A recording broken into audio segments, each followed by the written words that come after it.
Hey everyone, welcome to episode 166, Swan Dive Parenting. Meet our mom, Kelly Hutchison. She is a life coach. She is a child counselor. She is a teacher. She's a parent coach. And she's a mom to us. She will teach you to stop yelling at your kids. She will teach you to get your kids to listen. She will teach you how to never sleep with mommy guilt again. She will teach you how to be an imperfect mom, so you can help your kids be imperfect too. And have harmony in the home. So I'm kind of on the wacky side and a little on the goofy side, and sometimes my titles, I'm just like, where did that come from? And I just go with it because I'm hoping that it intrigues you and kind of piques your interest when you see it. Like, I wonder what she's even talking about. And if that's the case, then mission accomplished. But if that's not the case and you're like, oh, that's not going to apply to me because I don't know how to swan dive, then let me know and I'll start putting the solution in the title along with the wacky title. So Swan Dive Parenting came from going on different talks, and when I go and talk to clients, or when I do talks at the local MOPS groups, or when I go to the churches and talk to moms about how to be a conscious parent, or how to be a present parent, or how to be the parent that God wants you to be. And so much feedback that I get back from parents is they're always coming from a place of not being enough. If I just had the right car, or I got them in the right sports, or if I had a cleaner house, or if my weight was better, or if I fed them better, or if they got better grades because I created good study habits, or if I didn't work so much, or maybe I need to go back to work, or maybe if I married someone different. It's always coming from a place of lack, and that's the place where we create more lack because our thoughts create our feelings, which create our actions, which create our results. So the circumstances are completely neutral. I could come to your house and think it's spick and span clean, but then you'll fall all over yourself telling me how messy it is. When in actuality, I really don't care, and no one that comes to your house cares. No one's judging you as much as hard as we judge ourselves. No one's judging me as much as hard as I judge myself. So when people judge me, I'm like, get in line. I hear you. I agree with you. That's probably right what you're saying. So Swan Dive Parenting came from the fact that I was talking to David about this, and he's like, just tell them that they're good parents, and then and move on. It's like, it's to be that simple. If only it could be that simple.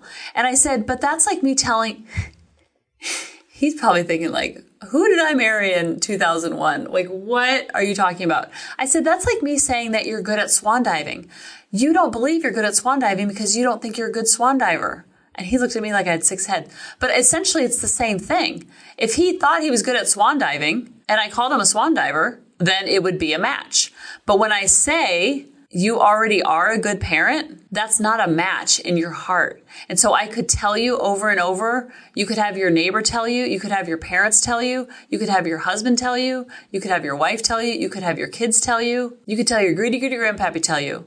But if you don't believe it in your heart, then it's like saying that you're good at swan diving. Or it's like me saying that you have purple hair, assuming that you don't have purple hair. I don't have purple hair. So if someone tells me something that doesn't match in my heart, it feels good for a nanosecond, but it goes in one ear and out the other. And this whole podcast is about lifting you up as a parent. So you believe that you're already a good parent. So then you walk into those shoes. It's like you have shoes to fill.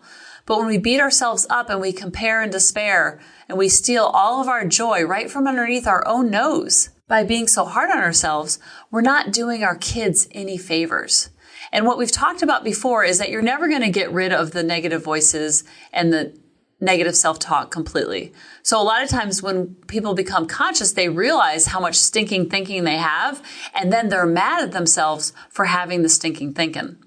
And I am here to reassure you and remind you that it's completely normal. Everybody does it. And when you're aware of it, you can be gentle with that inner critic and gentle with the beating yourself up and allowing both to exist at the same time. And like we talked about before, giving equal airtime. Because it's my belief that God does not give you children so you can be a bad parent. God gives you children because he trusts you to be an amazing parent to said child or children, no matter how they came into your lives. So it's a gift that you've already been given, and you have to do nothing to deserve it. You have to do nothing to earn it. We're taught as kids that we have to do things to earn other people's love or affection or attention. And so if you didn't get a lot of it growing up, then you might be stammering and kind of like needy and graspy for that. And so creating it with our children to fill us up when it's our job to fill them up. But it's this give and take where they can fill us up and tell us all the things, but we have to believe it and we have to receive it, accept it, and then become it. Because so many parents talk to me and they say, I just want to be a good mom. I just want to be a good dad. And I want to shake them and say, you already are. It's kind of like when we wanted to get pregnant. I was like, I just want to be a mom. I just want David to be a dad. And my friend Heidi said, you already are. The moment you decided to become parents, even though it took you 6 years in that journey, the moment you decided, that's when you became parents, because you became parents in your heart. And then we believed it. We were patient and we prayed. And then we had these 2 beautiful miracles. And in that journey, they teach us about unconditional love. They teach us that we don't have to do anything to deserve the award of good parent. Because guess what?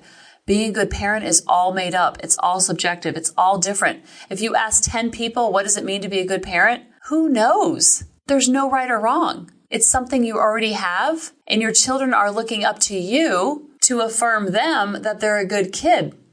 And the way that we talk to our kids is usually, it's going to blow your mind.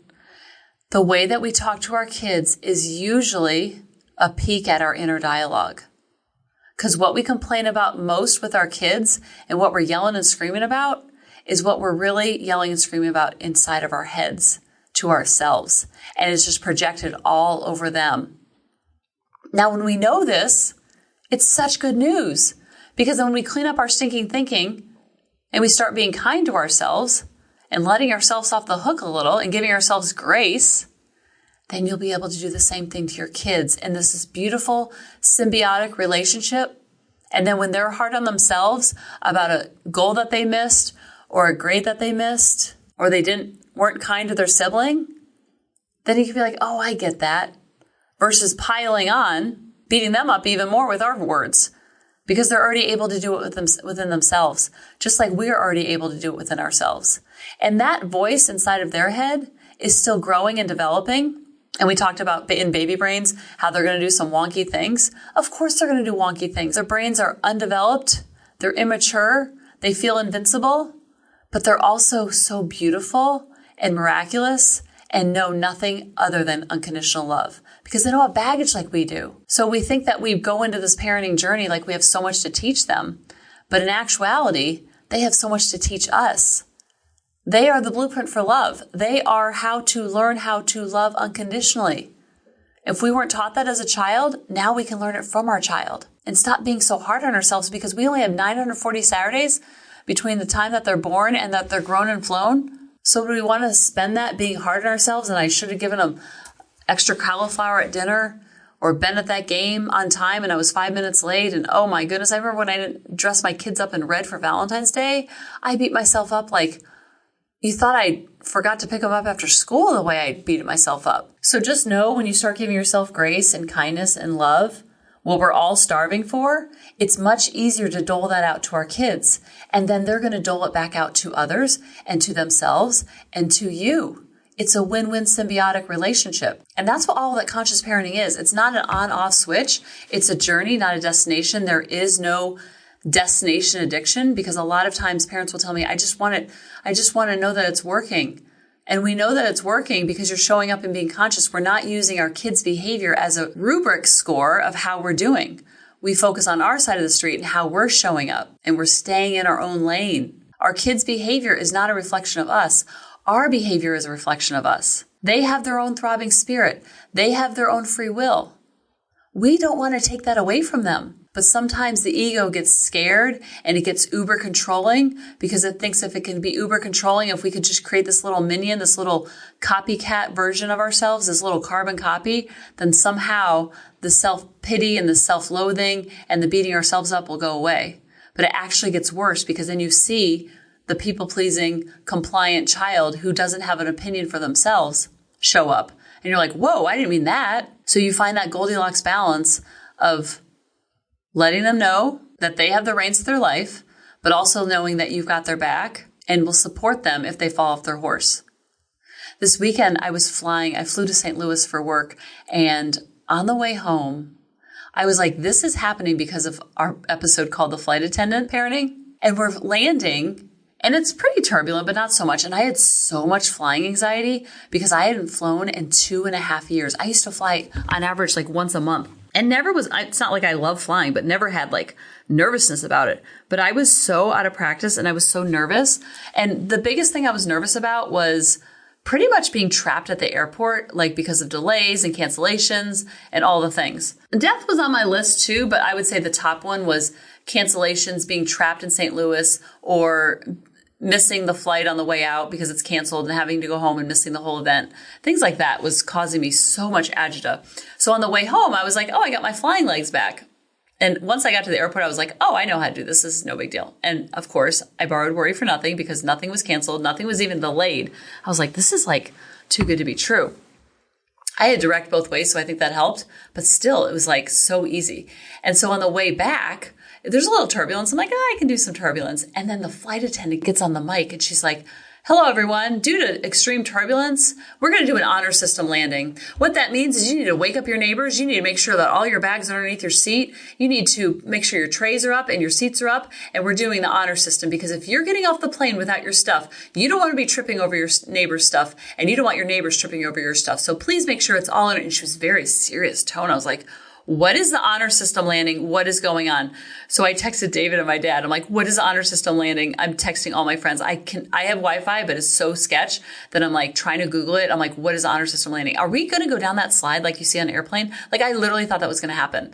And I was trying to see the flight attendant because I was trying to read her eyes and read her vibe, but I was in the window seat. I wanted to get up and like peek at her. I was dying to see her face because I needed to know, is this like a code red or is this like just some turbulence and you just, this is like code for something. What is an honor system landing? What in the world? But I couldn't see her face. And that's what our kids do to us is they're always looking at our face. They're reading our body language. Am I good enough? Am I worthy? Are you mad? Are you sad? Are you glad that I'm even here in your presence? Their gift of their presence is all that they need to bring to the table. Nothing about grades, nothing about sports, nothing about behavior. Just their presence is our present. I know that sounds cheesy, but it's really true. And I couldn't see her face. I was like, listen, lady, I need to know. I almost pressed the thing. I almost pressed the call button. But I was like, wait a minute, if she's not, but it turns out it's like a Don Kelly honor system landing. I think this is what it is. If any flight attendants are out there, you can tell me. Honor system landing, I think meant she was saying it's too turbulent to walk the plank, so to speak, to check on everybody. So I need you to check on your neighbor and make sure your neighbor's doing okay and doing the right thing. But I thought honor system landing was like the slide. I thought that was code for going down the slide. And I couldn't read her face, so then I just borrowed worry. And I went straight to catastrophizing, like, oh no, the sky is falling. And that's what our brain does when we're not sure. And I didn't have that reassurance of her face. I needed to see her face. And I asked my neighbor, she's like, I don't know what that was. And she kept watching Netflix. I'm like, but I was just sleeping. And she was screaming into the microphone. She's like, I'm speaking very loud to wake up anybody who's sleeping. And I was like, that was me. I was sleeping against the window. And I'm like, wait a minute. What did she just say? And then I heard it again. And I was low key panicking and panic texting everybody I could think of who had a signal. And no one could find anything. And then I'm getting off the plane. I'm like, that wasn't even that bumpy of a ride down. But I think that's what it meant. So just know that our kids look to us for that reassurance that everything's okay. And when it's not okay, we don't have to pretend either. We can let them know. It's not okay, and here's the reason why. I'm having a human emotion because I'm going through something at work or something with my family member or something with a friend. I felt left out. I felt rejected.